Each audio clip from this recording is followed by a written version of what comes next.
जौनी दिन बेटी के भइले बियाहवा अरे से नूरा पड़ल भर मांगरे लालनवा अरे से नूरा पड़ल भर मांगरे लालनवा। ओही दिन बेटी मोरी चलली ससुरवा अरे बेटी का मनवा उदास रे लालनवा अरे बेटी का मनवा उदास रे लालनवा।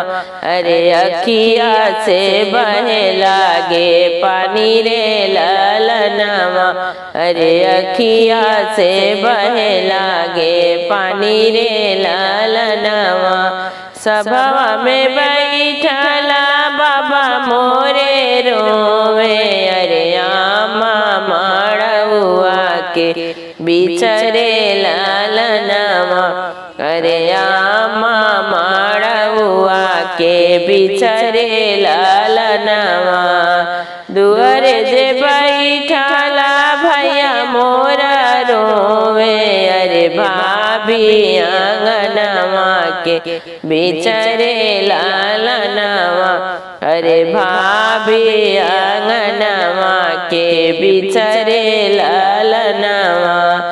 अपने पिया के घर जाहू ये बेटी अरे हंसी खुशी रखिया परिवार रे लालनवा अरे हंसी खुशी रखिया परिवार रे लालनवा।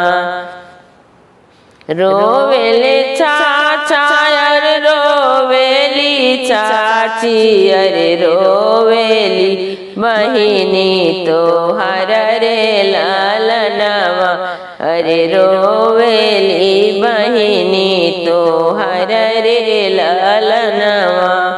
ना बोले सुगायर ना नाचे मोरवा अरे नाही करे मैना पुकार रे लालनवा अरे ना करे मैना पुकार रे लालनवा। बाबा जे अपना बेटी समझावे अरे सुन बेटी अरज हमार रे लालनवा अरे सुन बेटी अरज हमार रे लालनवा। तोहरे रोल से बेटी फटी है